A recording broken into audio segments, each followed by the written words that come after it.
नमस्कार, मी केदार घाटगे. बी न्यूजच्या ग्रामीण वार्तापत्रामध्ये आपलं स्वागत. पाहूयात आठवडाभरातील काही घडामोडी. गरीब आणि गरजूंची दिवाळी आनंदी व्हावी या हेतूनं कोल्हापूर हाऊसिंग.कॉमचे सपाटे परिवार आणि पृथ्वीराज पाडळकर परिवार यांच्या मार्फत तसंच पन्हाळा प्रेस रिपोर्टर्स पत्रकार संघ यांच्या सहकार्यानं विशेष उपक्रम राबवण्यात आला. खासदार धनंजय महाडिक तसंच पृथ्वीराज महाडिक यांच्या हस्ते कोल्हापूर शहर आणि उपनगरातील अंध बांधवांना दिवाळीच्या फराळाचं वाटप करण्यात आलं. दिवाळीचा सण सर्वत्र उत्साहात आणि जल्लोषात साजरा केला जातो. मात्र अनेक गरीब कुटुंबांना आर्थिक अडचणीमुळे दिवाळीचा सण साजरा करता येत नाही. या पार्श्वभूमीवर लक्षतीर्थ वसाहत आणि हरिओम नगर इथल्या कोल्हापूर हाऊसिंग.कॉमचे सपाटे परिवार आणि पृथ्वीराज पाडळकर परिवार यांनी पन्हाळा प्रेस रिपोर्टर्स पत्रकार संघाच्या सहकार्यानं विशेष उपक्रम राबवलाय. त्याअंतर्गत खेडोपाडी जाऊन गरजू आणि गरीब कुटुंबांना दिवाळीच्या फराळाचं साहित्य वाटप करण्यात येतं. 5 वर्षापासून हा उपक्रम सुरू आहे. आज कोल्हापूर शहर आणि उपनगरांमधील अंध बांधवांना खासदार धनंजय महाडिक आणि पृथ्वीराज महाडिक यांच्या हस्ते फराळाच्या साहित्याचे किट आणि प्रत्येकी अर्धा किलो लाडूची भेट देण्यात आली. 15 वर्षापूर्वी गरीब परिस्थितीमुळे बहिणीच्या विवाहाला आपल्याकडे पैसे नव्हते. त्यावेळी मी आणि माझी आई खासदार धनंजय महाडिक यांच्याकडे मदत मागण्यासाठी आलो होतो. त्यावेळी खासदार महाडिक यांनी आमच्या कुटुंबाला केलेली मदत आज देखील स्मरणात आहे. त्यामुळे मला मदत करणाऱ्या खासदार महाडिक यांच्या हस्ते दिवाळीचं साहित्य वाटप करत असल्याचं सपाटे यांनी यावेळी सांगितलं. ग्रामीण भागातील गरजू कुटुंबांना देखील लवकरच मदत करणार असल्याचं यावेळी सपाटे म्हणाले. यावेळी बी न्यूजचे प्रतिनिधी विक्रम पाटील, रेखा सपाटे, मिथिलेश सरनाईक, मनोज पराशर, चिंतामणी बकरे, मधुमंगल सपाटे, द्वारकाधीश सपाटे, शिवानी सपाटे, रुपाली सपाटे, अजय वणकुंद्रे, निशिकांत वणकुंद्रे उपस्थित होते. कोल्हापुरातील आपत्ती व्यवस्थापन यंत्रणेचा अभ्यास करण्यासाठी लंडनमधील डिसाईड विद्यापीठाचं पथक भारत दौऱ्यावर आलंय. या अंतर्गत त्यांनी कोल्हापूर जिल्हाधिकारी कार्यालयाला भेट दिली आणि आपत्ती व्यवस्थापनाबाबत माहिती घेतली. कोल्हापूरच्या आपत्ती व्यवस्थापनाच्या सज्जतेबद्दल युनिव्हर्सिटीचे अधिष्ठाता डॉक्टर सायमन रिंग्स यांनी कौतुक केलं. कोल्हापूरच्या आपत्ती व्यवस्थापनाच्या कामाची माहिती आता साता समुद्रापार पोहोचली आहे. लंडन इथल्या डिसाईड युनिव्हर्सिटीचे अधिष्ठाता डॉक्टर सायमन रिंग्स आपत्ती व्यवस्थापनाच्या कामाची माहिती घेण्यासाठी कोल्हापुरात आले होते. त्यांच्यासोबत चेन्नई विद्यापीठासह अन्य 2 विद्यापीठातील प्राध्यापकही होते. जिल्हा आपत्ती व्यवस्थापन अधिकारी प्रसाद संगपाळ यांनी त्यांचं स्वागत करून त्यांना माहिती दिली. कोल्हापूर जिल्ह्यात आपत्ती व्यवस्थापनासाठी उपलब्ध असलेली साधनसामुग्री आणि नियोजनाबद्दल संगपाळ यांनी सादरीकरण केलं. आपत्तीच्या काळात मदतीसाठी धावून येणारे आपदा मित्र आणि आपदा सखी या स्वयंसेवकांच्या पथकाच्या सज्जतेबद्दल अधिष्ठाता डॉक्टर सायमन रिंग्स यांनी त्यांचं कौतुक केलं. त्यानंतर करवीर आणि शिरोळ तालुक्यातील पूरबाधित भागाची पाहणी पथकानं केली. निपाणी देवगड राज्य मार्गावरील राधानगरी ते फेजिवडे दरम्यानच्या रस्त्याची दुरवस्था झाली आहे. या रस्त्यासाठी निधी मंजूर झालाय, पण सार्वजनिक बांधकाम विभागाच्या दुर्लक्षामुळे या रस्त्याचं काम पूर्ण झालेलं नाही. याच्या निषेधार्थ महाराष्ट्र नवनिर्माण सेनेच्या वतीनं रास्ता रोको आंदोलन करण्यात आलं. सुमारे 3 तास आंदोलन सुरू होतं. त्यामुळे रस्त्याच्या दोन्ही बाजूला वाहनांच्या रांगा लागल्या होत्या. राधानगरी ते फेजिवडे दरम्यानच्या रस्त्याची अक्षरशः दुरवस्था झाली आहे. रस्त्यात खड्डा की खड्ड्यात रस्ता हे ओळखणंही कठीण बनलंय. या रस्त्यासाठी निधी मंजूर झालाय, पण बांधकाम विभागानं देखभाल दुरुस्तीकडे लक्ष दिलेलं नाही. ठेकेदाराकडून अत्यंत संथ गतीनं काम सुरू आहे. कोकणला जोडणाऱ्या या रस्त्यावर अवजड वाहनांसह नेहमीच वर्दळ असते. वाहनधारकांना अक्षरशः तारेवरची कसरत करावी लागते. खड्डे चुकवण्याच्या प्रयत्नात अपघात होत आहेत. खराब रस्त्यामुळे वाहनांचे स्पेअर पार्टही खराब होत आहेत. एकूणच हा रस्ता म्हणजे असून अडचण आणि नसून खोळंबा अशी परिस्थिती आहे. बांधकाम विभागाच्या आणि ठेकेदाराच्या निषेधार्थ महाराष्ट्र नवनिर्माण सेनेच्या वतीनं रास्ता रोको आंदोलन करण्यात आलं. सुमारे 3 तास आंदोलन सुरू होतं. त्यामुळे रस्त्याच्या दोन्ही बाजूला वाहनांच्या रांगा लागल्या होत्या. साखर उद्योगासमोरील अडचणी सोडवण्यासाठी आगामी काळात साखरेबरोबरच उपपदार्थ निर्मितीला प्राधान्य देणं आवश्यक आहे, असं प्रतिपादन शाहू ग्रुपचे अध्यक्ष समरजितसिंह घाटगे यांनी केलं. शाहू कारखान्याच्या 43व्या गळीत हंगाम शुभारंभ प्रसंगी ते बोलत होते.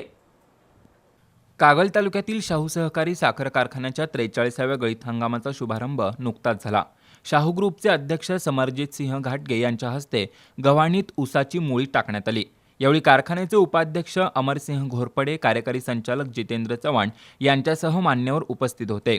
साखर उद्योगाला वेळोवेळी नवीन अडचणी भेडसावत आहेत. त्यामुळं साखरेच्या उत्पादनावर अवलंबून राहण्यापेक्षा उपपदार्थ बनवण्याला प्राधान्य दिलं पाहिजे. वीज निर्मिती, इथेनॉल, बायो CNG आणि इतर उपपदार्थ निर्मितीला शाहू कारखाना प्राधान्य देणार असल्याचं समरजित सिंह घाटगे यांनी सांगितलं. यावर्षी 11 लाख मेट्रिक टन ऊस गाळपाचं उद्दिष्ट ठेवल्याचंही त्यांनी नमूद केलं. परतीच्या अवकाळी पावसानं शेती पिकांचं मोठ्या प्रमाणात नुकसान झालंय. शेतीच्या नुकसानीचे पंचनामे तातडीनं करावेत आणि शेतकऱ्यांना शासनानं आर्थिक मदत करावी अशी मागणी काँग्रेस पक्षाने केली आहे. मागणीचं निवेदन राधानगरी तहसीलदारांना देण्यात आलं. राष्ट्रीय काँग्रेस पक्षाच्या वतीनं राधानगरीच्या तहसीलदारांना निवेदन देण्यात आलंय. परतीच्या पावसाच्या तडाख्यामुळं कोल्हापूर जिल्ह्यातील भात, सोयाबीन, भुईमूग, नाचणी या पिकांचं मोठ्या प्रमाणात नुकसान झालंय. हातातोंडाशी आलेली पिकं जमीनदोस्त झाली आहेत. त्यामुळं बळीराजा हवालदिल बनलाय. कठीण परिस्थितीत सापडलेल्या शेतकऱ्याला आधार देणं आवश्यक आहे. राज्य शासनानं महाराष्ट्रात ओला दुष्काळ जाहीर करावा, हेक्टरी 75 रुपये मदत द्यावी अशा मागण्या करण्यात आल्यात. यावेळी सुशील पाटील, हिंदूराव चौगुले, ज्ञानदेव पाटील, सुप्रिया साळुंखे, संजय पाटील, मोहन डवरी, जयवंत कांबळे यांच्यासह कार्यकर्ते उपस्थित होते. वार्तापत्रामध्ये घेऊया एक छोटीशी विश्रांती.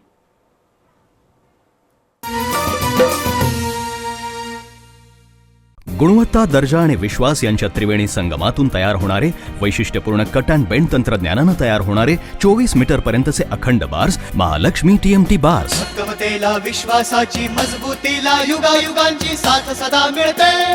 महालक्ष्मी TMT बार्स, नाते अविरत जुळते.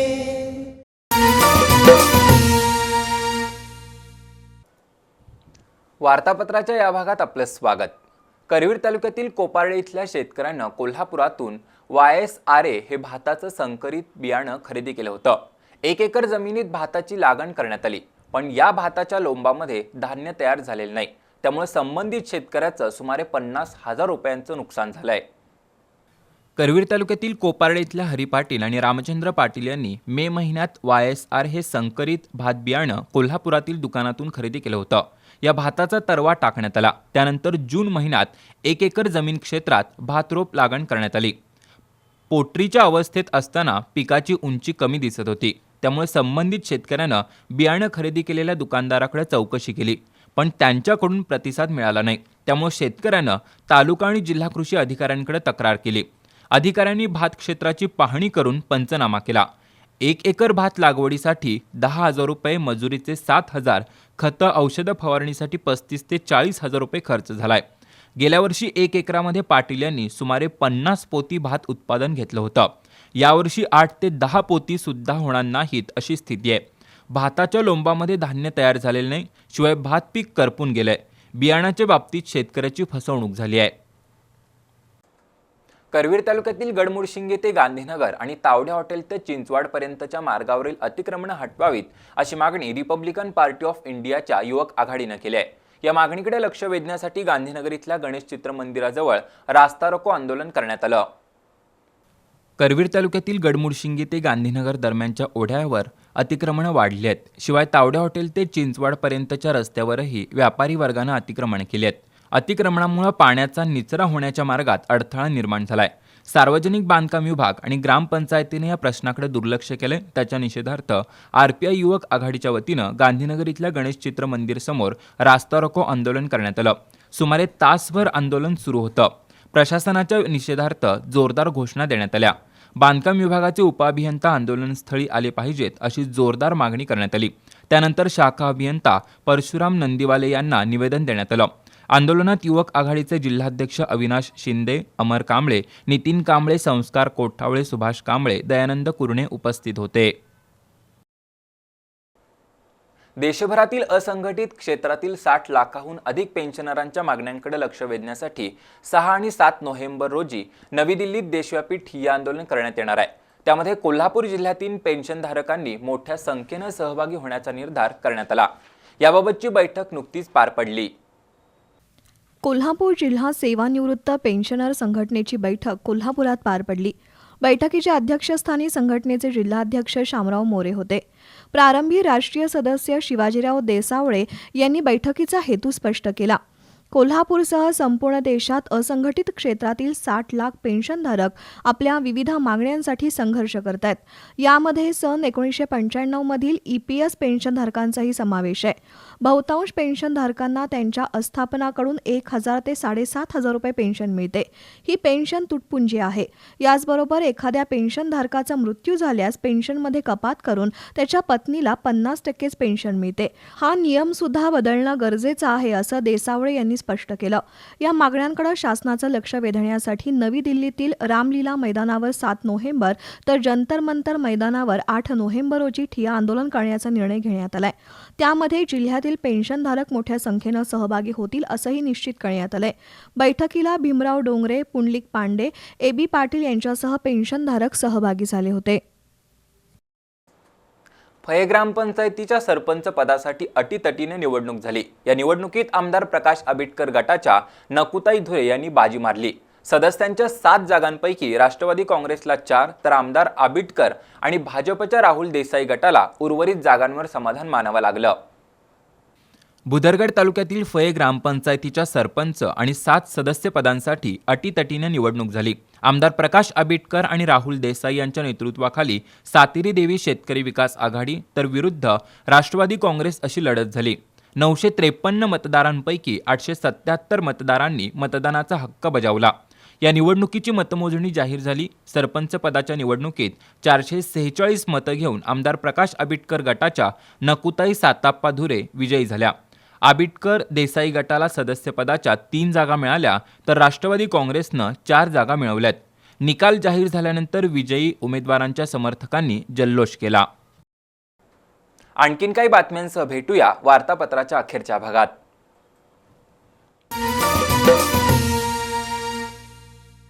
गुणवत्ता, दर्जा आणि विश्वास यांच्या त्रिवेणी संगमातून तयार होणारे वैशिष्ट्यपूर्ण कट अँड बेंड तंत्रज्ञानानं तयार होणारे 24 मीटर पर्यंतचे अखंड बार्स महालक्ष्मी TMT बार्स. भक्कमतेला विश्वासाची मजबूतीला युगायुगांची साथ सदा मिळते.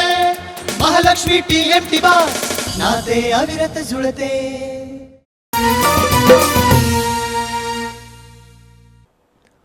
वार्तापत्राच्या अखेरच्या भागात आपलं स्वागत. माता सुरक्षित तर घर सुरक्षित अभियानांतर्गत गगनबावडा तालुक्यात विशेष शिबिर घेण्यात आलं. ग्रामीण रुग्णालयाचे वैद्यकीय अधीक्षक डॉक्टर DG नलवडे यांनी उपस्थितांना मार्गदर्शन केलं. गगनबावडा तालुक्यातील विद्यामंदिर कोदे इथं राष्ट्रीय बाल स्वास्थ्य कार्यक्रमांतर्गत आरोग्यविषयक जनजागृती करण्यात आली. गगनबावडा ग्रामीण रुग्णालयाचे वैद्यकीय अधीक्षक डॉक्टर DG नलवडे यांनी उपस्थितांना मार्गदर्शन केलं. महिलांनी स्वतःच्या आरोग्याविषयी काळजी घ्यावी, संसर्गजन्य आजार रोखण्यासाठी प्रयत्न करावेत असं आवाहन त्यांनी केलं. याप्रसंगी KN पाटील, राजू सावंत, सागर कांबळे, डॉक्टर शबाना मुजावर, डॉक्टर सुनील माने, प्रिया तांदळे, रवींद्र कांबळे, संतोष देसाई, मारुती पाटील तसंच शाळा व्यवस्थापन समितीच्या पूजा पाटील, प्रकाश पाटील उपस्थित होते. पन्हाळा तालुक्यातील कोतोलीतल्या श्रीपतराव चौगुले महाविद्यालयात तृतीयपंथीयांचं सामाजिक जीवन या विषयावर व्याख्यान आयोजित केलं होतं. स्वतः तृतीयपंथी असणाऱ्या दुर्गाताई पिसाळ यांनी आपली कैफियत या व्याख्यानाच्या निमित्तानं मांडली. पन्हाळा तालुक्यातील कोतोलीतल्या श्रीपतराव चौगुले महाविद्यालयात तृतीयपंथीयांचं सामाजिक जीवन या विषयावर दुर्गाताई पिसाळ यांचं व्याख्यान आयोजित केलं होतं. स्वतः तृतीयपंथी असणाऱ्या पिसाळ यांनी आपबीती मांडण्याचा प्रयत्न केला. तृतीयपंथीयांकडे बघण्याचा समाजाचा दृष्टिकोन नकारात्मक असतो. घराचेही आधार नसतात. शासनानं तृतीयपंथीयांच्या संरक्षणासाठी अनेक कायदे केले, मात्र त्याची अंमलबजावणी केली जात नाही अशी खंत पिसाळ यांनी व्यक्त केली. तृतीयपंथीयांनाही सन्मानानं जगता यावं यासाठी समाजानं पुढाकार घेतला पाहिजे. भेदभाव करू नये अशी अपेक्षा त्यांनी व्यक्त केली. यावेळी प्राचार्य डॉक्टर श्रीमती VP पाटील, सचिव Shivajirao Patil, doctor BN Ravan, doctor Usha Pawar, doctor SS Kamble, प्राध्यापक दत्तात्रय नाईक, डॉक्टर BG पाटील उपस्थित होते. ऐन दिवाळी सणात ग्रामीण भागात सुगीची धांदल सुरू आहे, तर दुसऱ्या बाजूला दिवाळीच्या खरेदीसाठी बाजारपेठा गजबजून जात आहेत. एकूणच ग्रामीण भागात उत्साहाचं वातावरण आहे. दिवाळीचा सण सर्वत्र मोठ्या उत्साहात साजरा होतो. ग्रामीण भागात एका बाजूला सुगीची धांदल सुरू झाली आहे, तर दुसऱ्या बाजूला घरोघरी दिवाळीचा फराळ बनवण्याची घाईसुद्धा सुरू आहे.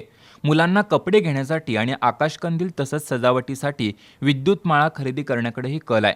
बाजारपेठा अक्षरशः गजबजून गेल्यात. एकूणच ग्रामीण भागात सुगी आणि दिवाळीचा सणाचा आनंद घेण्याचा प्रयत्न सुरू आहे.